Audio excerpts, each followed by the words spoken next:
Are you looking for relevant healthcare information? Log on to MediCircle and watch experienced medical professionals talking on common healthcare topics. Stay informed, stay healthy, stay tuned to MediCircle. पूरे world की बात अगर की जाए तो 37 million लोग ऐसे हैं जो एचआईवी के साथ जी रहे हैं। बहुत ही बड़ा एक अलार्मिंग नंबर है। और उससे भी अलार्मिंग बात यह है कि इसमें नई यंग जनरेशन बहुत बड़े नंबर्स में शामिल है।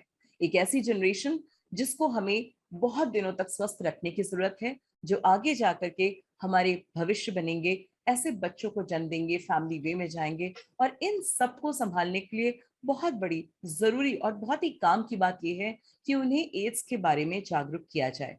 एड्स के बारे में जितनी बातचीत की जाए उतना ही इसके बारे में जागरूकता बढ़ेगी, और जागरूकता के साथ ही सावधानी बढ़ेगी, और हम इन आंकड़ों को कम कर पाएंगे। डॉक्टर स्पीक में आज हम बात करने जा रहे हैं इसी एड्स की समस्या के बारे में और इससे निपटने में आपकी मदद करने के तरीकों के बारे में। हेलो, नमस्कार, मैं हूं अपराजिता मेहरा और आप देख रहे हैं Medi Circle. Today on our AIDS awareness series we have doctor Syed Habib Karim with us. Doctor Syed Habib Karim एक प्रतिष्ठित एचआईवी स्पेशलिस्ट हैं जो मुंबई में करीब 11 वर्षों से भी अधिक समय से प्रैक्टिस कर रहे हैं। आपने डॉक्टर MIJT यूनानी मेडिकल कॉलेज से UGBUMS किया है, ZVM यूनानी मेडिकल कॉलेज से प्रिवेंटिव एंड सोशल मेडिसिन, जिसको हम कम्युनिटी मेडिसिन के तौर पे भी जानते हैं, इसमें आपने MD किया है। अब आप हकीम अब्दुल करीम होलिस्टिक यानी हक यूनानी रिसर्च एंड मेडिकल फाउंडेशन के साथ काम कर रहे हैं। आप HIV ट्रीटमेंट, मैनेजमेंट और प्रिवेंशन में माहिर हैं। आपको All India Hakim Ajmal Khan award WADC world's AIDS day conference से भी सम्मानित किया गया है। So it is our grand pleasure and thank you. Privilege to join him today on MediCircle. So Dr. Syed, कैसे हैं आप? Absolutely fine by the grace of Almighty. Thank you so much for the lovely introduction, for the brief introduction. Thank you so much. I'm honored. Okay, we are very privileged to have you today. आप इतने young doctor हैं और आपके मुंह से सुनेंगे अगर हमारे यंगस्टर्स इस इंटरव्यू को, तो जरूर अपनी जिंदगी में कुछ ना कुछ तो बदलाव लाएंगे। Even though I look young, but I'm 35 years old. Okay. All right, चलिए कोई बात नहीं। And I have around 11 years of clinical experience.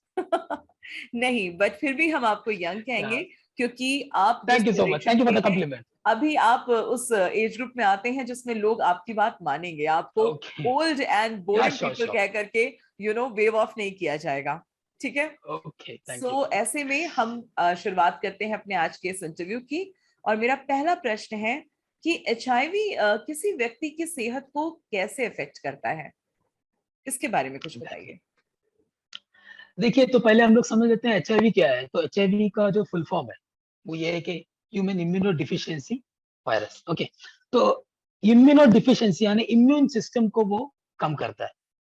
तो जैसे कि आपका सवाल है कि how does HIV affect the health of a person, वो कैसे इंसान के सेहत को जो है वो अफेक्ट करती है।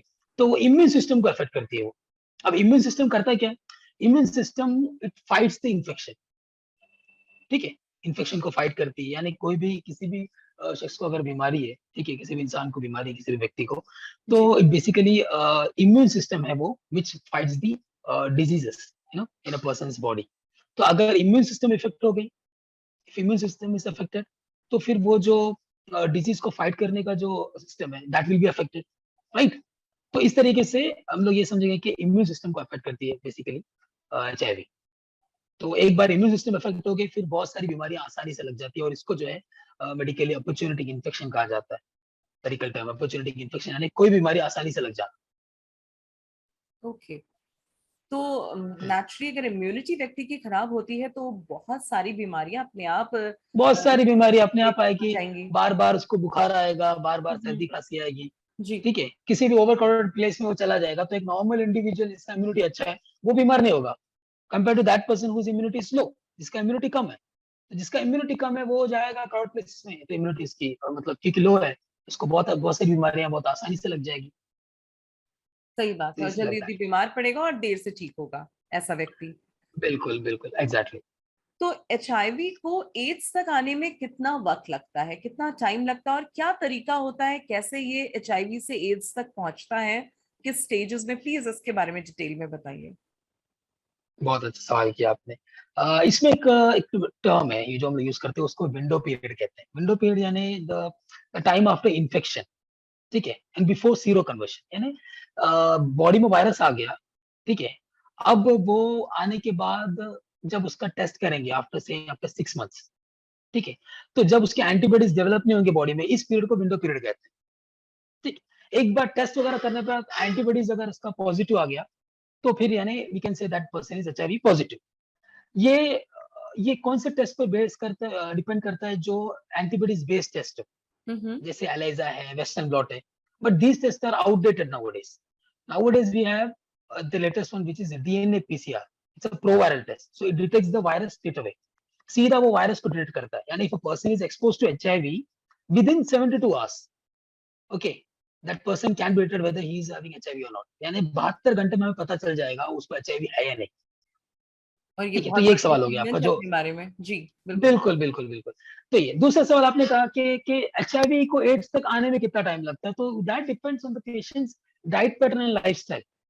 अगर हम लोग एड्स को क्लिनिकली बोलेंगे, clinically it is the last stage, ठीक है। HIV में क्या होता है, 4 स्टेजेस होते हैं बेसिकली। एक असिम्प्टोमेटिक स्टेज होता है, देन वी हैव, जिसमें पेशेंट को असिम्प्टोमेटिक यानी पेशेंट को कोई लक्षण नहीं दिखाई देगा, नो सिम्टम, उसको मालूम ही नहीं पड़ेगा उसको HIV, ठीक है, यानी इसको बुखार भी नहीं आएगा, कुछ भी नहीं आएगा। Then the second stage is symptomatic stage. Symptomatic stage यानी अब उसको लक्षण पैदा होंगे, सिम्प्टोमेटिक यानी सिम्टम्स आएंगे। और सिम्टम्स क्या आते हैं HIV में? बुखार आएगा उससे, ठीक है, लूज मोशन आएगा। लूज मोशन इतना आएगा कि वो दुबला होते जाएगा, इसीलिए AIDS is also known as slims disease. AIDS का एक ऑलराइट। और फैक्ट है, ओह, इट्स ये अ तो फैक्ट, नई बात पता चली। इट्स अ जी। फैक्ट कि एड्स को स्लिम्स डिजीज भी कहते हैं, क्योंकि the patient becomes very slim, ठीक है। अभी हम लोग आएंगे दूसरे, अभी उसके जब ट्रीटमेंट में आपको बताऊंगा तो उसके ट्रीटमेंट क्या, किस चीज को फोकस किया जाता है, तो उसके हम लोग उस पे आएंगे। तो patient becomes very slim, why? Because of the excessive frequent loose motion, continuously इसको डायरिया लूज मोशन रहता है, तो इसमें क्या होगा, पेशेंट का वेट लॉस हो जाएगा, जी राइट। बिल्कुल। तो फीवर, वेट लॉस होना, तो ये सब जो है इस तरह के, फिर एनीमिया हो जाना, तो ये सब जो है सिम्टोमेटिक में। फिर AIDS related complex, ARC, that is AIDS related complex, right.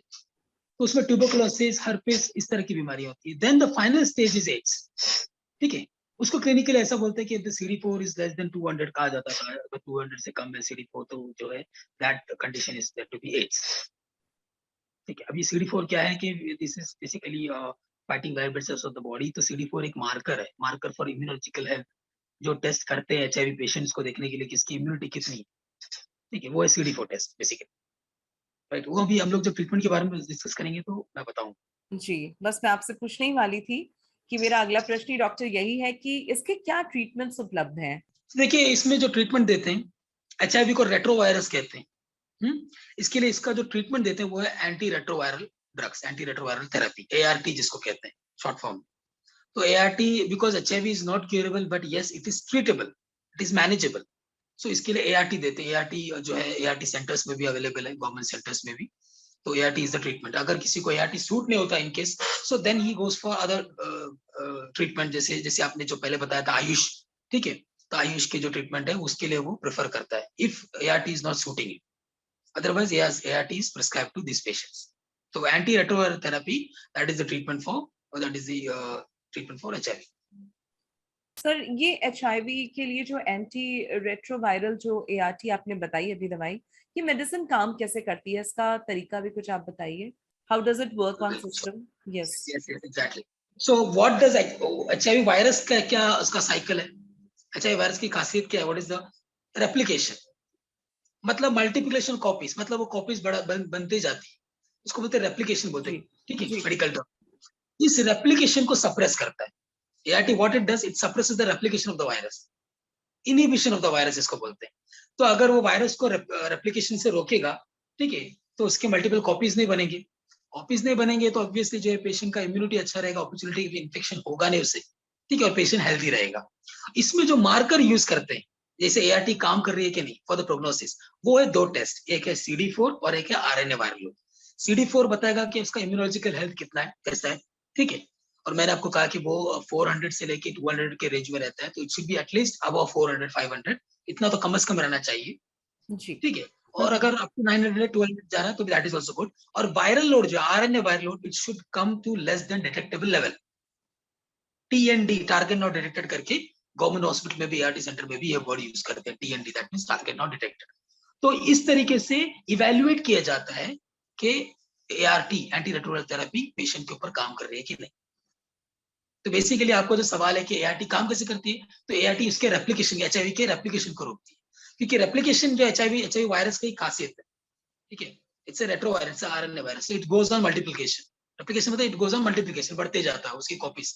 तो उसके रेप्लिकेशन को अगर रोक दे, ठीक है, तो फिर पेशेंट को अपॉर्चुनिटी इन्फेक्शन नहीं होगा, पेशेंट का CD4 भी बढ़ेगा और वायरल लोड कम होगा।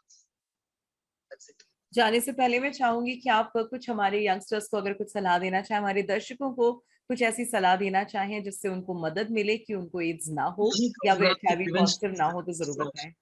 मैं यही कहूंगा कि prevention is better than cure, right, prevention is better than cure. देखिए, एक बार आप एक्सपोज हो चुके HIV वायरस से तो फिर कुछ नहीं कर सकते, नो, एक बार बीमारी है तो फिर जिम्मेदारी है, you need to be treated, ठीक है।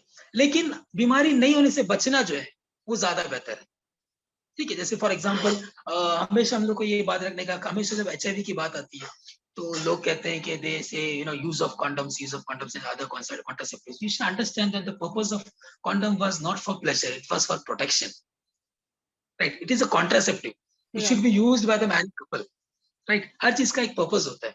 So since we are Indian, तो हमारा एक रिच कल्चर एंड ट्रेडिशन है, राइट, हमारी एक अपनी संस्कृति और सभ्यता सही बात है, बिल्कुल सही बात। तो अगर हम उसकी तरीके से अगर हम जिंदगी जिएंगे तो जाहिर हम बहुत सारी बीमारियों को अवॉइड कर सकते हैं, ठीक है। हमारा एक अपना एक रिच कल्चर है, हमारा डाइट पैटर्न है, हमारा एक लाइफस्टाइल है।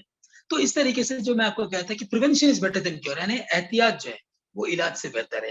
यानी एक बार बीमारी आ गया फिर पछता के फायदा नहीं, तो इसलिए बेहतर यही होगा कि हम जो है we should be loyal to our partner, right, and we should live a life without violating the law of nature, तो फिर हमें बीमारी होगी नहीं। जी, बहुत ही अच्छी बात आपने कही है।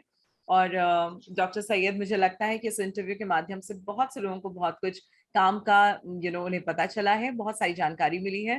तो मैं आपको पूरी मेडी सर्कल की टीम की ओर से धन्यवाद देना चाहूंगी। It was really a pleasure hosting you today. You were very fantastic with your answers. Thank you again. Thank you so much sir. नमस्कार।